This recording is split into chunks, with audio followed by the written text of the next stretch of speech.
Hey guys, let's get more news from Steelers, but first don't forget to subscribe to the channel and leave your like.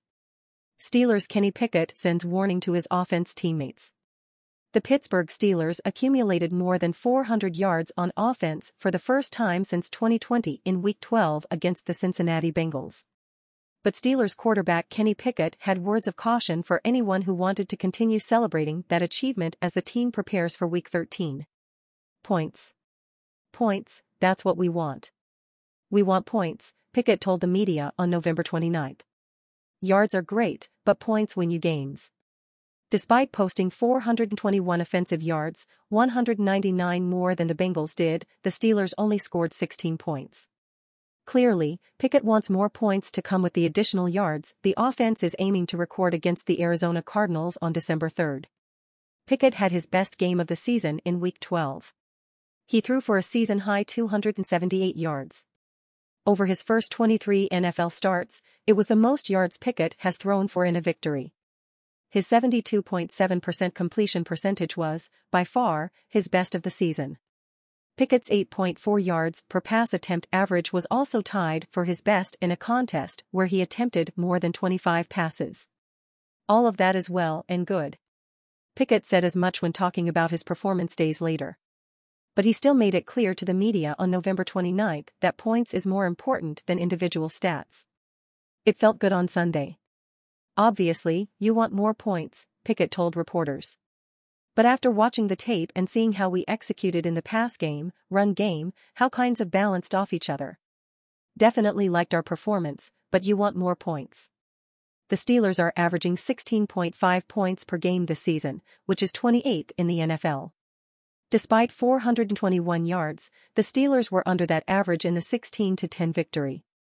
Pickett's message was obvious that the Steelers need more points. But the second-year quarterback didn't sound like he thinks the team is far from exploding on the scoreboard. When we got to the red zone, we just had a negative play or penalty, Pickett said to explain why they didn't score more points against the Bengals. That kind of took us out of that really good rhythm that we were having. If we get that fixed, the points will follow. The Steelers scored touchdowns on just one of 4 trips to the red zone in Week 12. On their first red zone drive, they didn't score at all, as Jaylen Warren fumbled. A play prior to Warren's fumble, the Steelers could have scored a touchdown. But the officials ruled that Deontay Johnson was unable to secure a pass all the way to the ground in the end zone. The Steelers settled for field goal attempts on their final 2 red zone possessions. Although the Bengals have given up a lot of yards this season, their defense is ranked 10th best at preventing touchdowns on opponents' red zone drives. The Cardinals enter the Week 13 matchup with the 23rd ranked red zone defense. Arizona also just allowed 37 points at home to the Los Angeles Rams. The matchup sets up well for Pickett and the Steelers to deliver more than 16 points on December 3. Eddie Faulkner discusses changes implemented in the Steelers' offense ahead of Week 12. Ahead of Week 13, Pittsburgh Steelers interim offensive coordinator Eddie Faulkner spent some time with the media discussing some of the changes he implemented in his first week at the helm. The key point of emphasis? It's all in the details, Faulkner's word of the day. As demonstrated by some progress for the offense in Sunday's Week 12 victory over the Cincinnati Bengals, that recent attention to detail greatly benefited the Steelers' offense. In summary, Faulkner engineered a week where the meetings changed, the running backs and offensive linemen changed their meeting times on their own after the bye week, but ahead of Week 12 Faulkner implemented something similar to the passing game with the quarterbacks and all the eligibles in there. The receivers, Kenny Pickett, Faulkner, and Sullivan, sat down, went through each area of the field and each potential situation, and picked out the plays they liked the most. More than anything, Faulkner involved all the assistants in explaining in greater detail why everything happened. These concepts and ideas put everyone on the same page. Interestingly, most of the communication errors seem to have dissipated. If anything, they overcommunicated, discussing not just each play call they would like, but also why they would call them. Sullivan and Faulkner went into great detail about what to expect from the plays. Not only did they explain the why of a play call or tell the guys which call to expect, but they also went into specific route depths versus certain leverages, how to play against these coverages, what shoulder the ball should be thrown on, and hammering home the particular details of each play.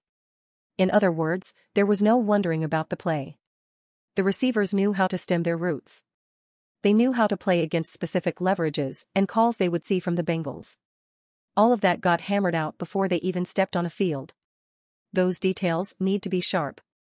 The communication between everyone must be strong, and if those baseline aspects of the game can improve, Pittsburgh's offense, which was one of the worst units in football prior to Week 12, can take a step forward as one that has an average all-around showing week in and week out.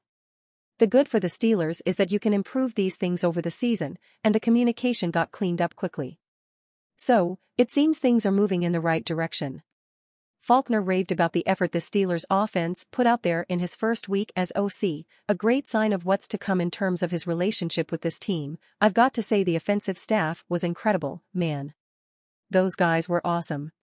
I could say them by name. You know who they are. They were awesome. I'm talking about everybody in that room. Everybody put their hand in the pile. Everybody had something to do with the process of preparation for that game. I'm just really proud of that. That was awesome. It was fun. The offense will get another crack at it in Week 13, this time, at home against the Arizona Cardinals, with kickoff against the league's 31st ranked defense set for Sunday, December 3rd at 1 p.m. Eastern Time. Will the Steelers sign Marcus Peters? A former All-Pro cornerback is on the free agent market. The Raiders released Marcus Peters on Monday after benching him during Sunday's loss to the Chiefs. During the game, he missed a tackle and got into an argument on the sideline with Raiders interim head coach Antonio Pierce. Will the Steelers sign Peters? Cornerback is one of the weakest positions on the Steelers, who admittedly don't have many weak positions.